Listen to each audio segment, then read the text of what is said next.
நீதிமொழிகளின் புஸ்தகம் 30:7-8 வாசிங்க. 2 மனு உம்மிடத்தில் கேட்கிறேன், நான் மரிக்கும் பரியந்தமும் அவைகளை எனக்கு மறக்காமல் தாரும். அதாவது 2 காரியங்களை உம்மிடத்துல கேட்கிறேன் ஆண்டவரே, சாகிற வரைக்கும் எனக்கு வேணும்.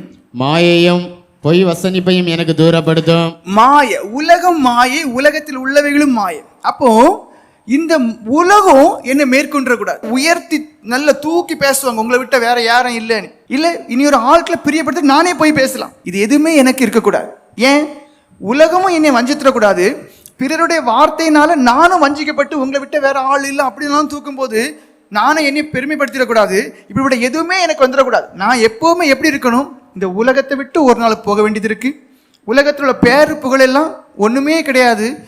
நான் எல்லாம் விட்டு தான் போக வேண்டியிருக்கு. அப்ப இது எதுவுமே இருத்தை அணுகிடக்கூடாது. என்னை விட்டு தூரப்படுத்தும். தரித்திரத்தையும் ஐஸ்வர்யத்தையும் எனக்கு கொடாதிருப்பீராக. அந்த சாட்சி என்ன சொல்றாரு பாருங்க, தரித்திரத்தை எனக்கு தராதுங்க. ஏன் தெரியுமா? எனக்கு சாப்பிடவே வழி இல்லை, பசி இல்லை, ரொம்ப இருக்கும்போது நான் ஒருவேளை உங்களை தூசிக்க வேண்டிய நிலைமை வந்து போகும்.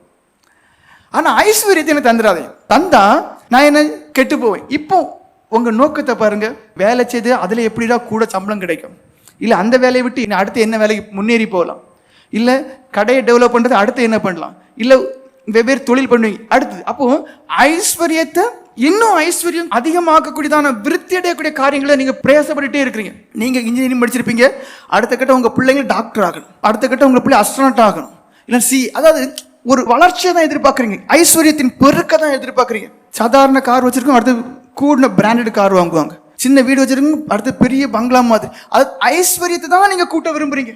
அடுத்த வசனம் வாசிங்க. நான் பரிபூரணம் அடைகிறதுனால் மறுதலித்து கர்த்தர் யார். அதாவது எதுக்காக சொல்றாரு ஐஸ்வர்யத்தை எனக்கு தந்துடாதுங்க, நான் பரிபூர்ணம் அடைகிறதுனால என்ன ஆகி போதும், நான் மறுதலிக்க வந்துடும். ஏன்னா எனக்கு தேவைகள் எல்லாமே சந்திக்கப்படும் போது நான் தேவனை மறுதலிச்சிடும். இப்போ அநேகருடைய வாழ்க்கை நாசமா போடைய காரணம் இப்போ ஐஸ்வர்யத்தை பின்னாடி போறீங்க.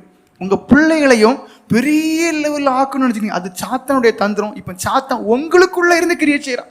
பெற்றோருக்குள்ள இருக்கக்கூடியது விடுதலை இல்லாத இருதயம், பொருளாசை நிறைந்த இருதயம், உலக சிற்றின்பங்கள் நிறைந்த இருதயம், உலகத்துக்கு ஏற்ற இருதயம். சாத்தான் குடிகொண்டிருக்கான். வாசிங்க. நான் பரிபூர்ணம் அடைகிறதுனால் மறுதலித்து கர்த்தர் யார் என்று சொல்லாதபடிக்கும், தரித்திரப்படுகிறதுனால் திருடி என் தேவனுடைய நாமத்தை வீணிலே விளங்காதபடிக்கும் என் படியை எனக்கு அளந்து என்னை பூச்சி தரலும். அதாவது என்னோட தேவைகளை மட்டும் சந்தித்து என்னை நடத்தும். இன்னைக்கு தேவைன்னு எனக்கு போதும், நாளைக்கு உள்ளது அதை நீங்க பார்த்துக்கிடும். எத்தனை பேர் போதுங்கிற மனநிலையோட நீங்க ஒரு வாழ்க்கை வாழ்றீங்க? இல்லம்ப.